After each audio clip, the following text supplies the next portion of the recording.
Hi, friend. Welcome to the You're Too Sensitive podcast with your most sensitive friend, Jade Beal. I'm so happy you're here. Hi. I want to explore today this concept. If you're like me and you're a deep feeler, been told most of your life, oh, you're just too sensitive. Is being too sensitive or too much a bad thing? Or could it be also seen as a superpower?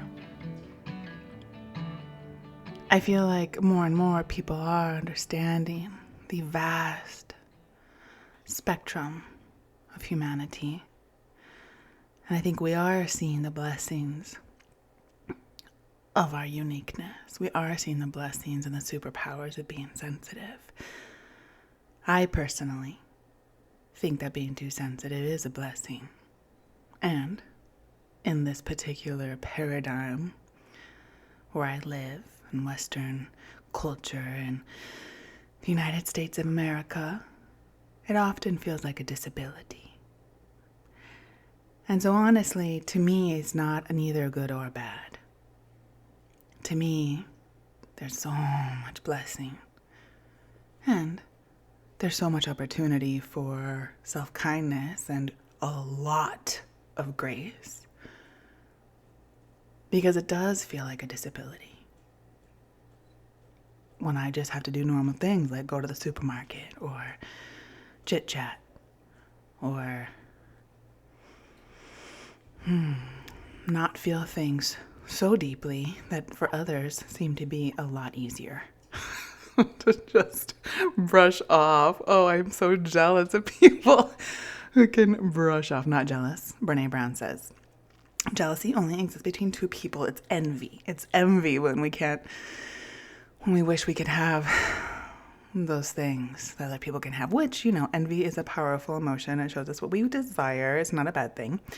Okay, I'm getting off track. The thing is, yes, being too sensitive, I can finally see the beauty in it.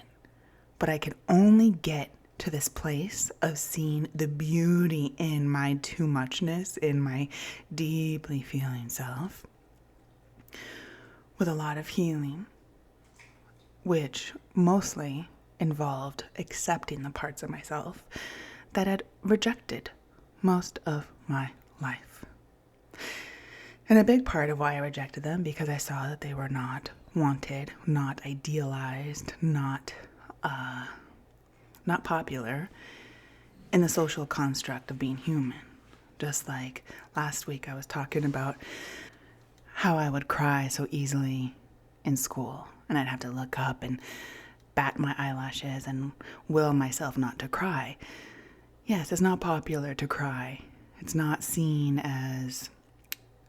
There's a need, as Brené Brown says so beautifully, we have a core need to belong. That's just how humans are. And in order to belong, when we are young, we get the memo. Well, that's not accepted here. And a lot of us deeply feeling sensitive folks, well, we have to repress a lot in order to belong. And again, this is not bad or good.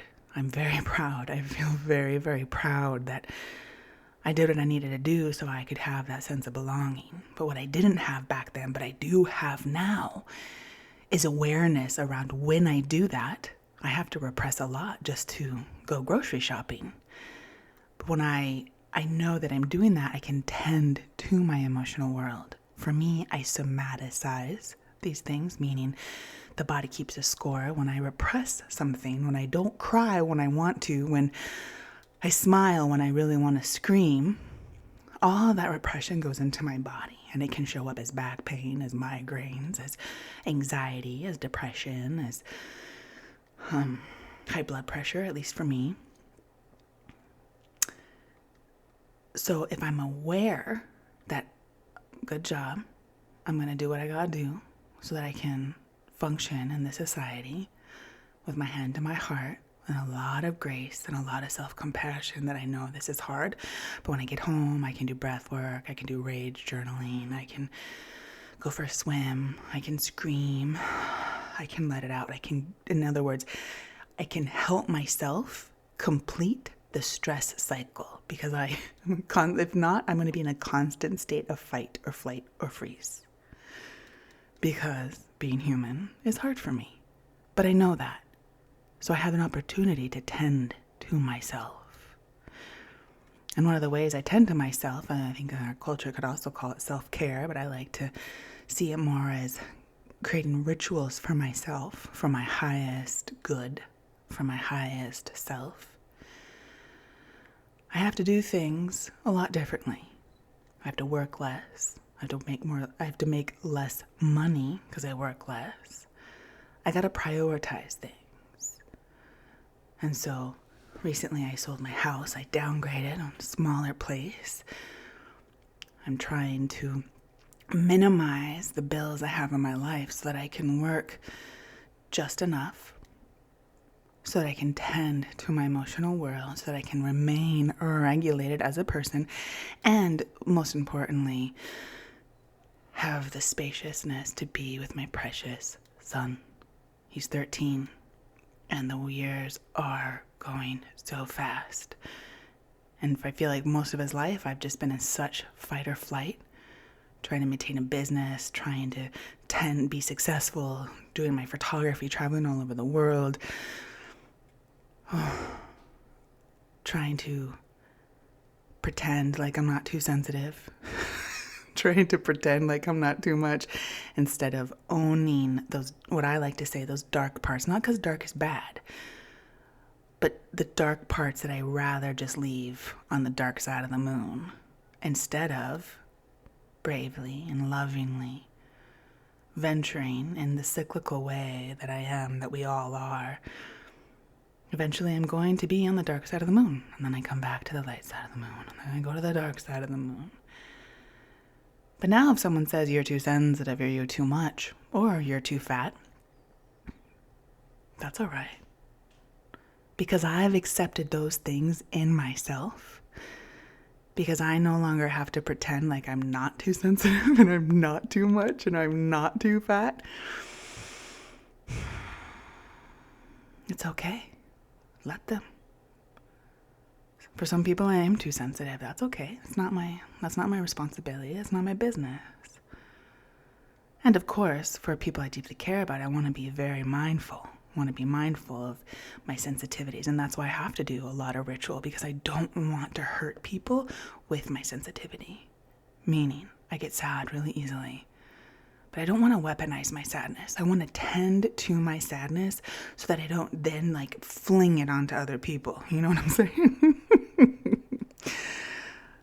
So this stuff it's so nuanced. Being too sensitive is a blessing, and I believe it's a disability. Okay. So if I can look into the blessing of it,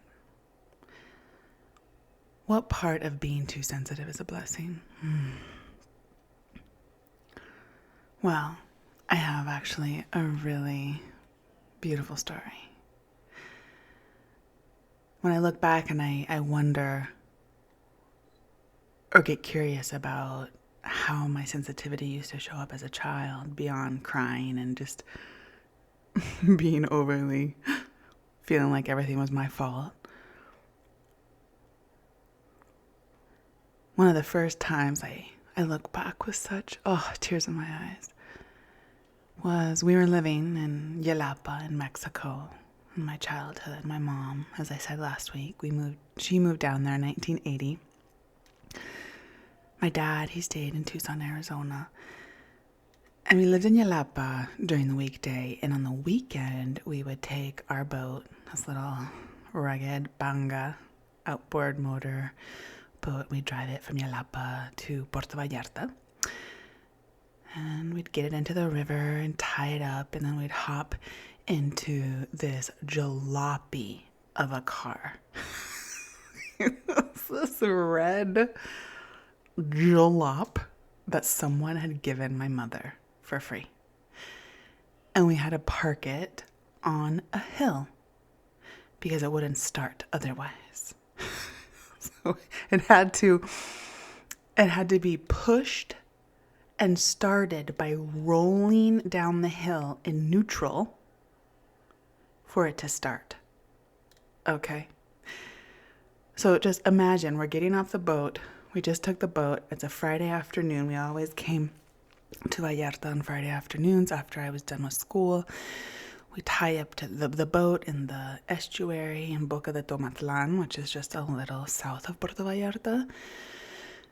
And Ron, my stepdad, he would go get the car and do the whole finagle of rolling it down the hill. Luckily, there was this really steep hill in Boca de Tomatlan. So, yay, thank you, hill, for allowing us to jumpstart our car every single time. And my mom and I would usually like stand at the bottom of the hill with all of our bags and our hair is all like sea blown from the boat ride over. And if it were bad seas, we'd be kind of wet. And here comes Ron, like trying to start the car going down the hill. And then like pull up and we jump on in and onward we go into Puerto Vallarta, where we had a little apartment. And we'd also have to find a hill there to park the car so that it could start again. Because, so resourceful. I love how resourceful my mom and stepdad were. They had so little and they were so freaking resourceful, including that car that didn't start without a hill. So anyway, we had this apartment in Puerto Vallarta, right downtown, right? And like the old part that now is so different. I don't even think those apartments exist anymore where we lived. It was right, just like 5 blocks of Playa de los Muertos. And it was a 2-story apartment complex. And so we had the downstairs one and there was an upstairs one. And we'd get there and I always was very overstimulated because Vallarta was very overstimulating for my very sensitive self. Of course, I didn't have the language for that then. I just knew usually I had to take like a shower right away just to like ground myself in precious water. And then usually my mom and my stepdad, they'd get ready and they'd have to run off to their gig. They played music at this jazz club. It was called Francie's. It was right on the Rio Quale. It no longer exists, but it was so cute. So they'd have to run off and I'd be alone in this apartment in the city. And I remember feeling, and now I'm pretty sure, I don't know if y'all have listened to the telepathy tapes, but I have and I love them, learning about our telepathic ways and especially deeply feeling autistic people or non-speaking, non-verbal. For those of us that struggle with just normal things, we are, I think, at least the way I see it, is that there's more openness to the more senses that we have, our more intuitive senses or our more telepathic senses. I think I recently heard we have like 36 senses, not just 5 like we think, not even just 6. We have like 30 something. Anyway, for us deeply feeling, we have these abilities, right? At least I think so. So when I think back, I actually do think I was tapping into my telepathic sensitivities, even though I didn't know it, because I had a feeling there was a really special girl that lived upstairs from me. And I could hear something too, because the back patios were open. So ours was open and theirs was open. So I could hear some stuff if I went to our back patio. You couldn't see up into theirs, but you could hear it. And I could hear like some crying and I could hear like a young voice, but I didn't know. I wasn't sure. I hadn't met anybody yet. I was only there on Fridays and Saturdays, so I wasn't there much at this apartment. So I had a feeling there was a little girl upstairs, and I had a feeling she was my age. I mean, at the time, I was probably like 8 or 9 years old. And so I'm all by myself in this apartment. I'd make these little gift bags of I didn't have anything, I had no money, but I just like a little doll or a piece of candy, and I'd write a little card. I'd say, "Hi, I'm Jade. Would you want to be my friend?" in Spanish. And I'd wrap it all up into like a little bundle and I'd throw it up there to the patio upstairs. I remember this so vividly. I mean, the first few times it like didn't go, and it would slide down the roof back into my little patio, and I'd grab it again, and it was like this little.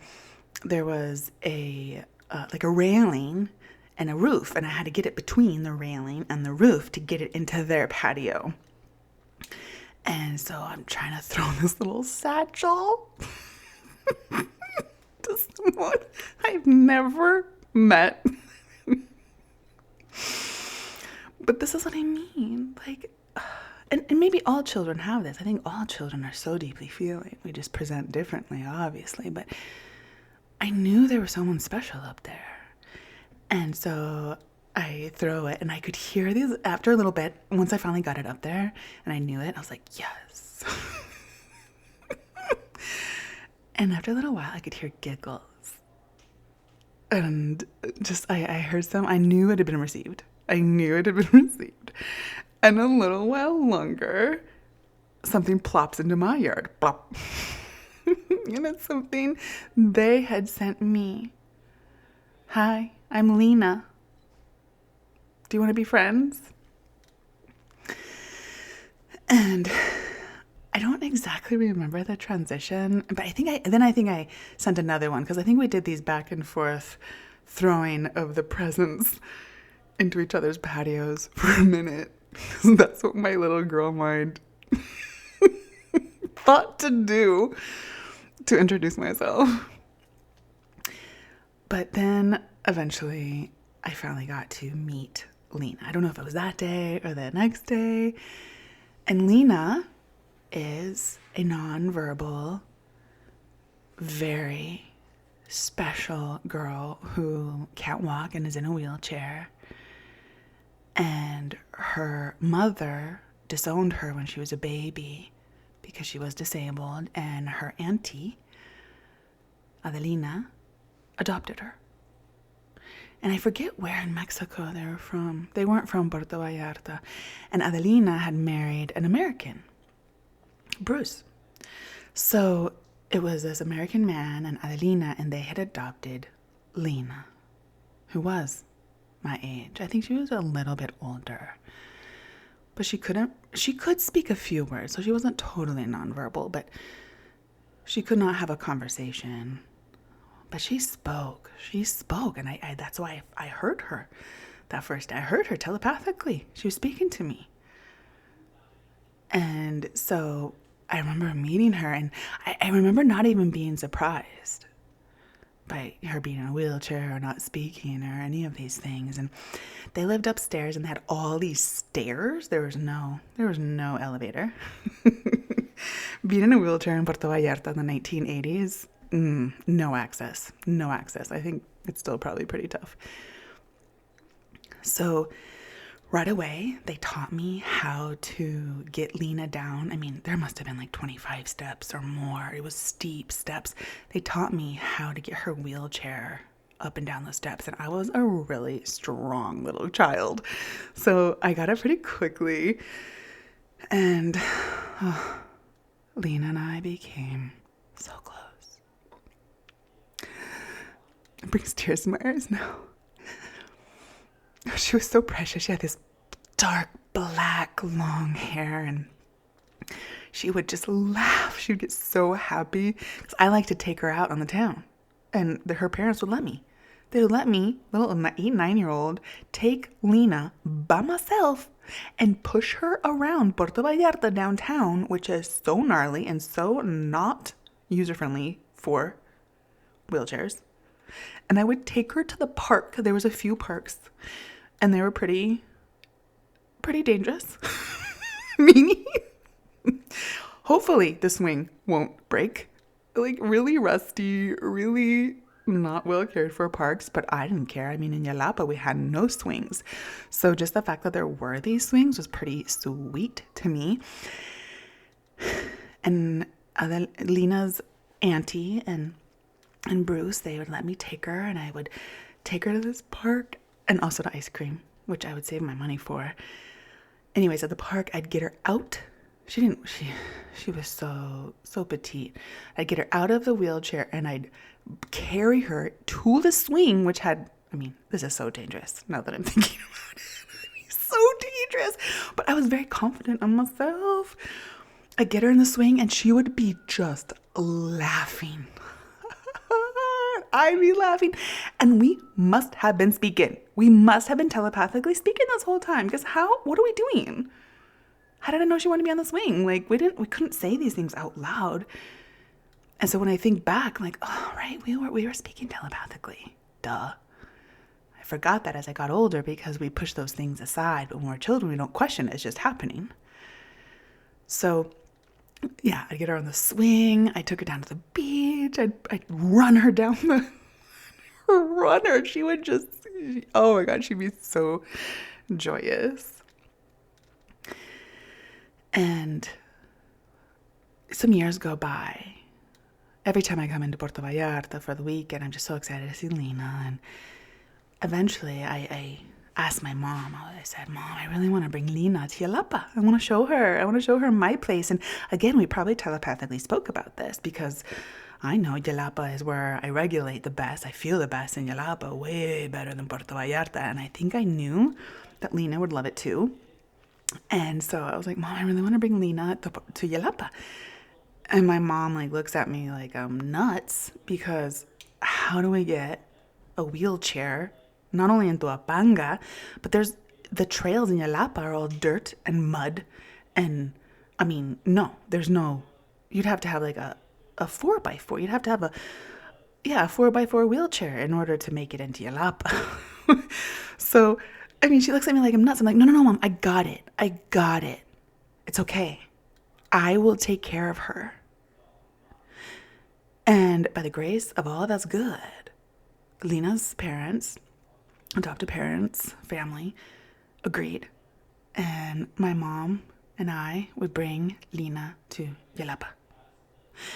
And no, you have to get off the boat on the beach. It's all anti-wheelchair.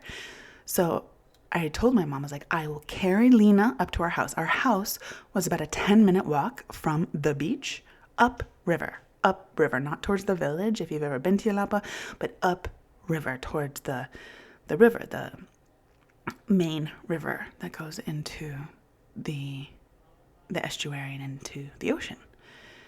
So we get her off the boat and I carry her in my arms like a little princess all the way up to our house. And she's just smiling.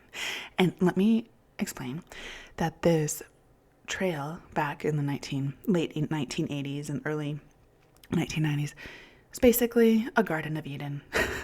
Granted, there's horse poo and cow poo along the trail because there's lots of horses. People ride horses there. And so there's cow poo and stuff. But the trail is basically a Garden of Eden. I mean, it's there's lemon trees and lime trees and there's passion fruit vines interwoven on the canopy above. So sometimes a passion fruit would just plop at your feet as you're walking. True Garden of Eden. At least that's how I saw it when I was a child. So I'm walking Lena in my arms like the princess she is all the way up the trail. And then our little trail from the main trail to our house was quite rocky and very precarious and very steep. It was a steep little trail along this arroyo because there was a river that went by our house. Not a river, but a little stream.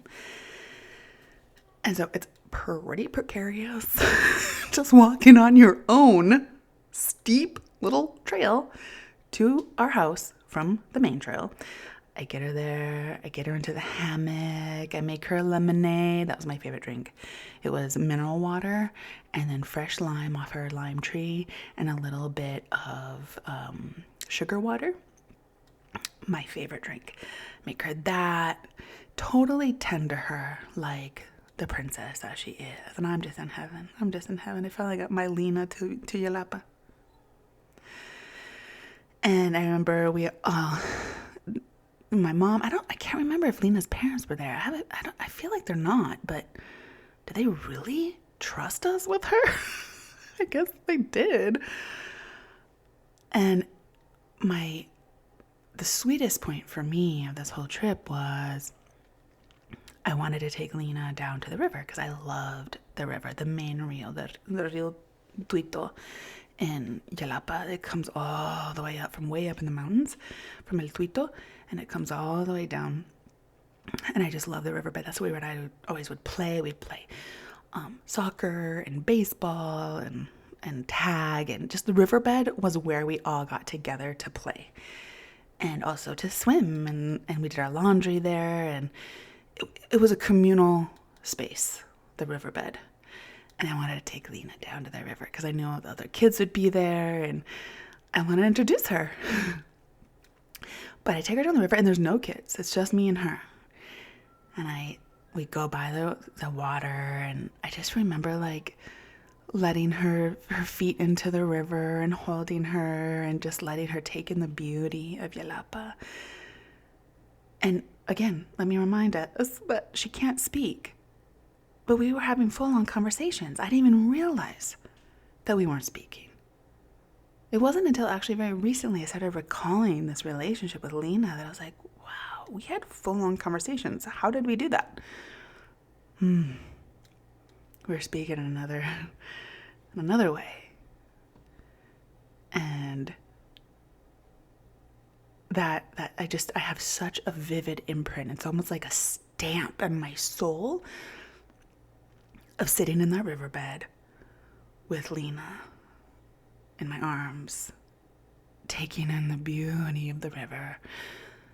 In Jalapa, there's macaws. If you don't know what a macaw is, they're these huge, like parrot-like, gorgeous, scarlet red birds, and they mate for life. So basically, they always fly in pairs of two, which is adorable.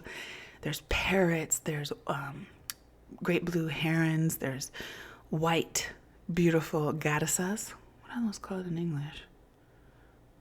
Oh, those gorgeous white, long-legged river birds that also like the ocean.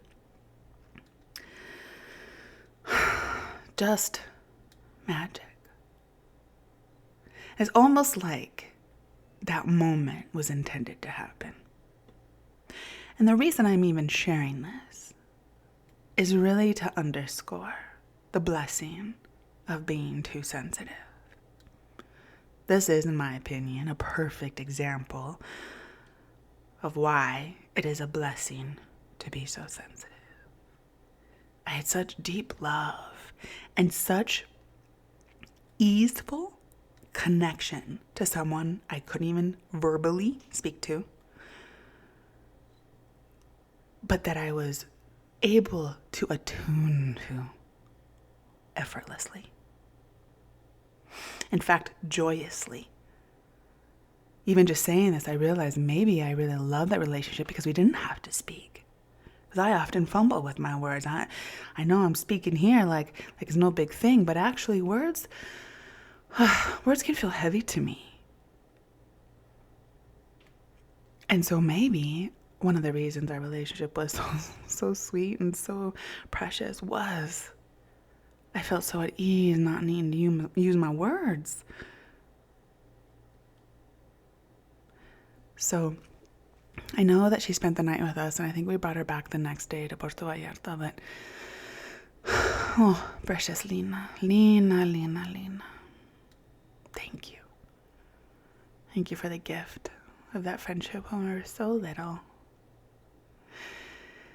So that's an example of how I see the blessing. And other blessings are, I feel like, as I've always wanted to be some sort of healer. Even when I was really young, I saw this healer once. Her name was Culebra, which means snake in Spanish. And she was a shaman that lived upriver way in the jungles of Jalapa when she was, quote unquote, in town, as if upriver Jalapa was a town. It was not. But when she was not in Jalapa, she was literally just like walking the woods in the middle of nowhere. She was a true, really powerful curandera shaman.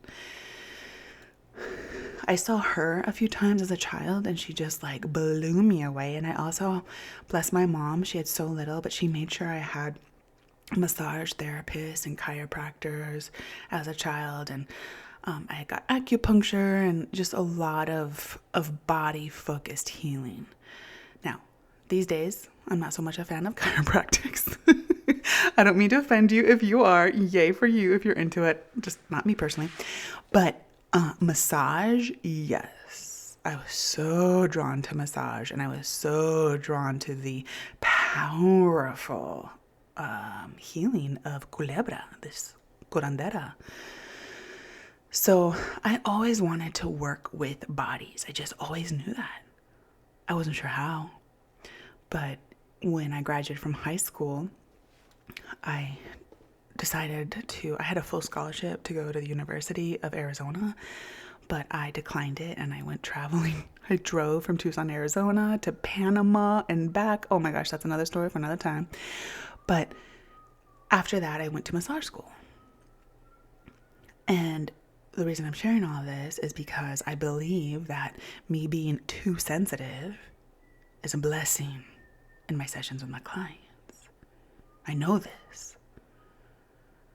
It is a blessing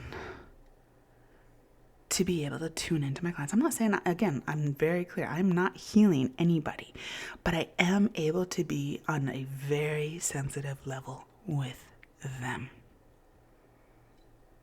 My sensitivity allows me to be present in a way that I am so grateful for. So, in this regard, being too sensitive, and so many others, I mean, the way that I am with my son, I feel is so beautiful. And again, I have to hold myself accountable. I cannot project and pour my sadness and intensity onto my precious son or onto my husband or onto my friends. Sometimes I fail and I do, and I have to apologize. But mostly, I want to use that sensitivity in a way that connects me deeper with others, meaning my son, my husband, my friends, my mother. Back when my dad was alive, my dad. In this way, being too sensitive. Oh, I'm so grateful. I'm so, so grateful. And being too sensitive is a freaking challenge in 2025 USA. Okay? Being too sensitive means going anywhere in public. Right now, I live in Tucson, Arizona. It is a city. It is big.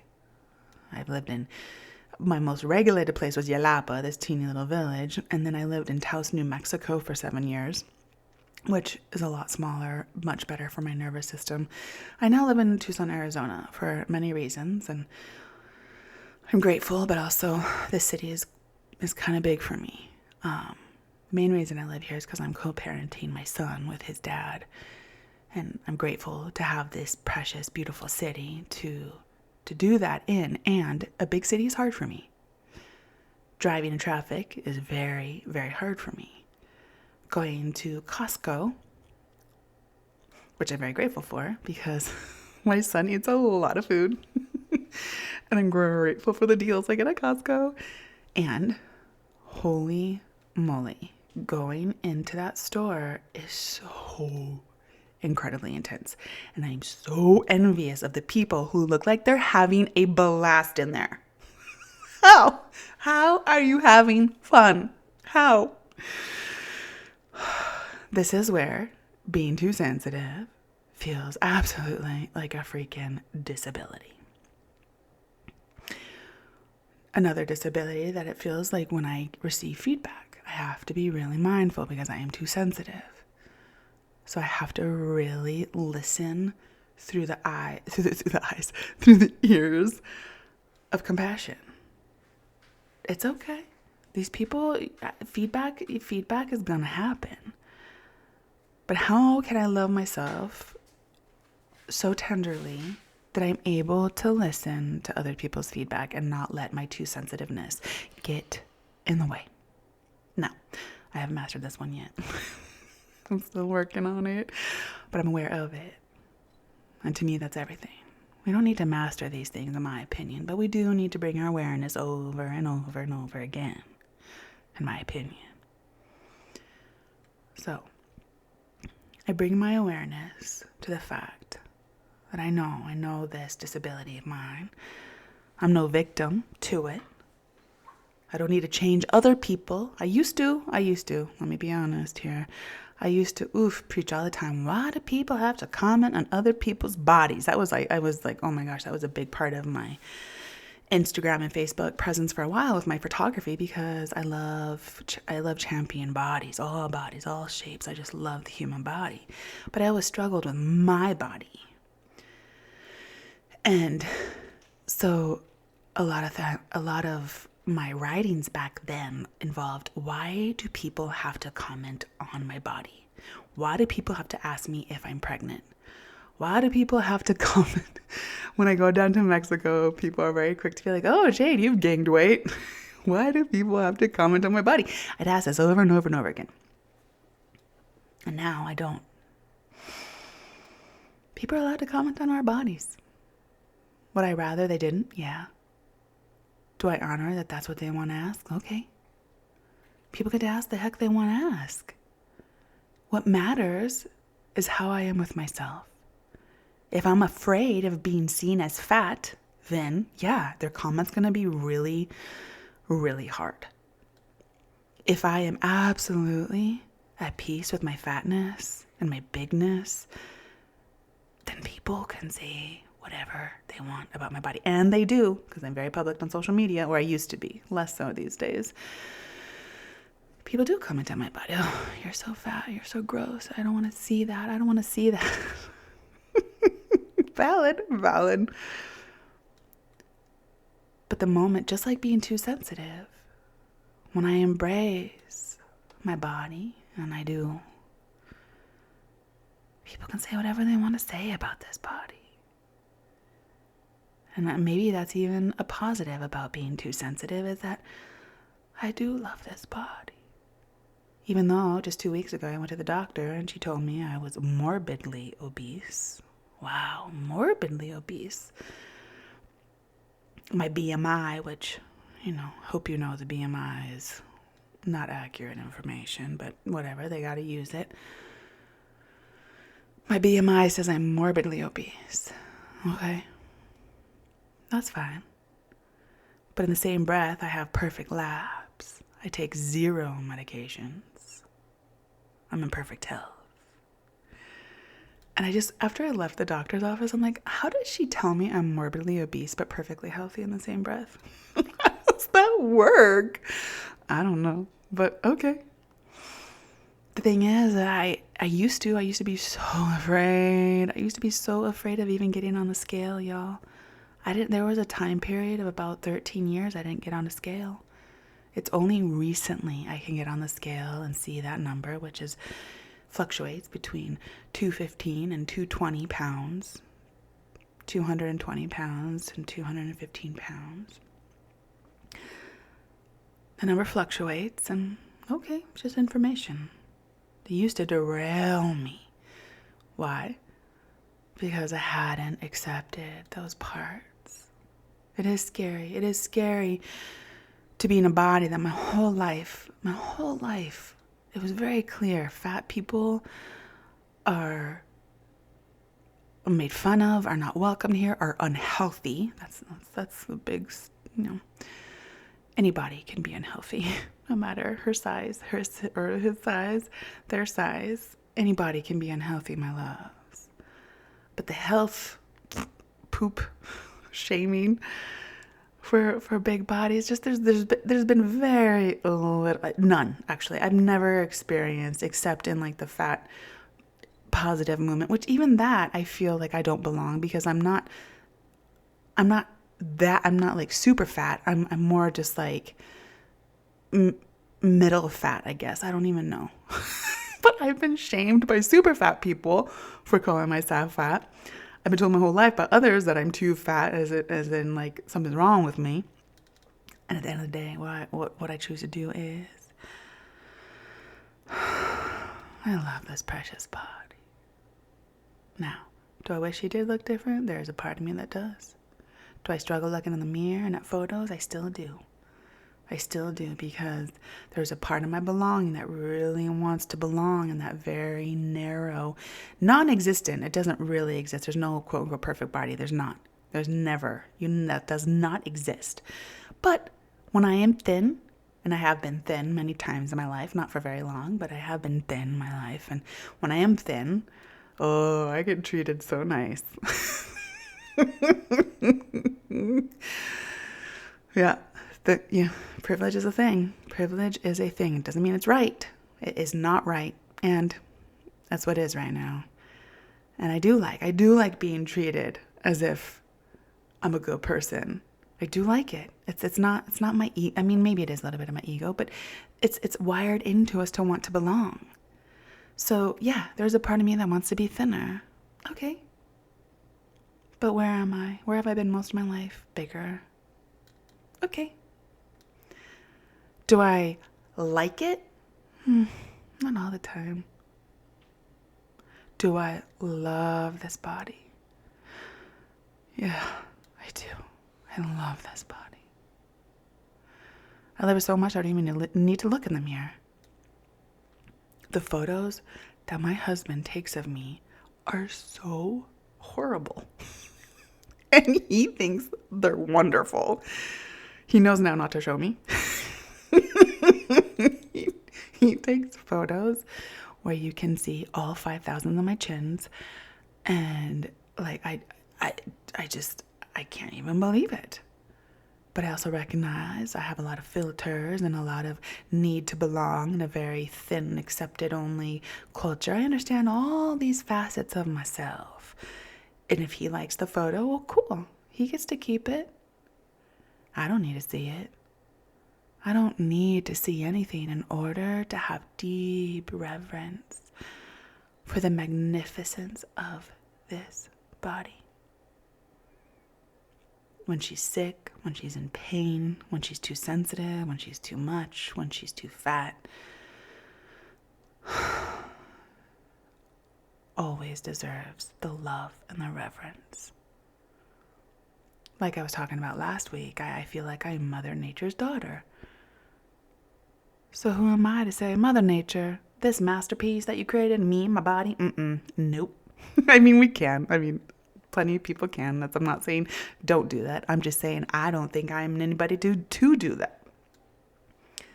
She created this masterpiece as a part of her exploration and evolution. And I happen to land in this little body. I don't have to like it, but I am in deep reverence of the magic of it, of the ancient intelligence that accompanies it. The intelligence of my beating heart and of my lungs and of my digestion and homeostasis. And the ability, I had a hysterectomy. They pulled out my uterus and sewed me back up, and it healed. I mean, magic.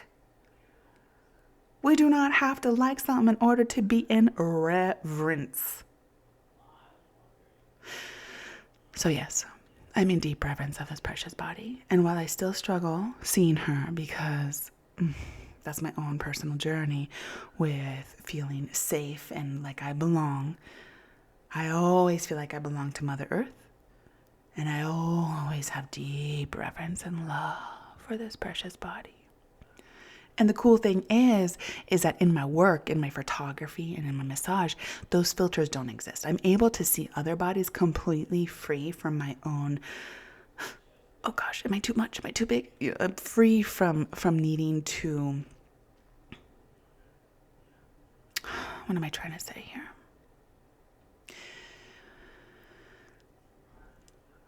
I see myself through a different lens than I see others. And I think a lot of us do. Because I get a lot of emails and a lot of comments on my photos on the internet that says, I look at your photos of all these different bodies and I think they're beautiful. Why is it so hard to look in the mirror and not see that same beauty? And my opinion is and my study and my lived experience and working with so many people over the years, it's harder for us to feel safe in a body that we think doesn't belong because we're wired for belonging. And in a culture that's constantly telling us we need to be thinner and we need to look younger and we need to constantly change. Whew. For especially for, or at least I'll just speak for myself as a deeply feeling person, it is really hard to like that. But I think there's some really powerful medicine, and I feel totally, completely at peace with not needing to like it because I'm in deep love.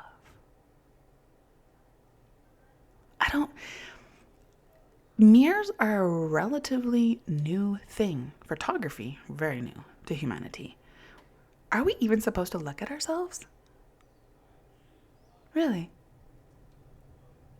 And now with selfies, we just look at ourselves so much. And to be honest, where I want to find my beauty is looking at people I love. Instead of looking at my reflection in the mirror, I want to feel my reflection in my husband. I want to feel my reflection in my son. I want to feel my reflection with my dear friends. I want to feel my reflection with my clients. I feel beautiful when I'm with those people. And so maybe some of us aren't even meant to look in the freaking mirror or in photos to really see that beauty. Now, I do love taking self-portraits because, well, I'm an artist, but I just mean like snapshots. So what if some of us, we're not even meant to really, quote, unquote, see it in the mirror? What if we're actually meant to feel it reflected back to us by people we love? You might hear my son in the background. He's talking to a friend. So if you do, apologies. So that's the thing. That's the thing here. Embracing all the parts we thought we had to reject or we were too afraid to even hold. Most of my life, I was petrified to be called fat. And the thing is, I've always been big. And right now, I do have a lot of fat. But I also have a lot of muscle and vitality and perfect health. I also do the rituals needed to tend to my emotional body, which is the biggest conduit of how I feel. If I don't tend to my emotional body and how I somaticize everything, well then, yeah, I get sick. But part of the reason we can look at others' beauty and still struggle seeing our own is we're able to see all those different bodies from a very neutral place. We just see for what it is. Oh, we're not in a need for belonging when we look at other bodies. We just can appreciate the beautiful diversity that body is. We can see the beauty beyond our own need for survival. Does that make sense? That's how I used to, for a while there, I did feel like I was a bit of a hypocrite. Because I was like, how can I see all these bodies as beautiful, but I struggle with my own? And it took me a while to finally realize, because, yeah, I'm wired for belonging. This stuff is a little more complicated for myself, but that doesn't extend to other people that I see. It doesn't extend to the people I photograph. It does not extend to the people I massage. I'm able to see them through the eyes, my words, my language, through the eyes of Mother Nature, through the eyes of a masterpiece, through the eyes of... And sometimes I can afford that to myself. Sometimes I am able to see myself through the eyes of a masterpiece. I am. I have moments. It's not like it doesn't exist. But I no longer need it. I don't need to look in the mirror and like what I see because I freaking love her. It doesn't matter.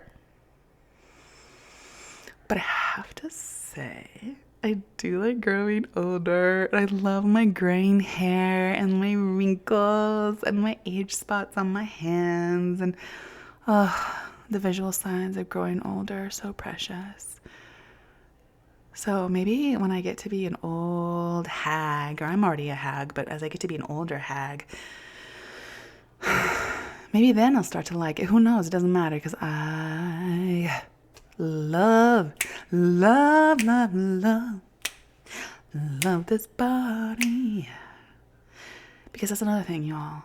We don't have to like these bodies in order to love the ancient wisdom that they have. I think so much of our religions and spiritual messaging is about, leaving the body and transcending in your higher self and, transcending. And no. Right now, this incarnation, right now we're in a human body. If you're listening to this, you're in a human body. This is what we get to do right now. And there's a lot of wisdom and, yes, pain, trauma. But there's a lot of beauty and magic. Like, what? How does the heart know how to keep beating? Like, come on already. And to feel so deeply like she does. So, what are your thoughts around these things? I'd love to know. Send me a message on Instagram or Facebook or through my website. I'd love to know. And please, if you've listened this far, I'd love if you liked this podcast and subscribed. It would mean the world to me if you could do that. Oh, thank you for being here. Let's take a deep breath together. Put your feet on the earth. Shoulders raised up, back, down. Let's take a deep breath in. And then a slow exhale.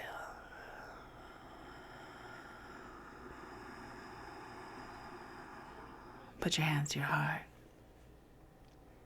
That body of yours is a gem to be protected. Thank you for being in that body. Thank you for deepening your love for that body. Your body is my body. We are interconnected. We get to co-regulate. Thank you for being here. I will see you next Sunday. Sending so much gratitude. Bye.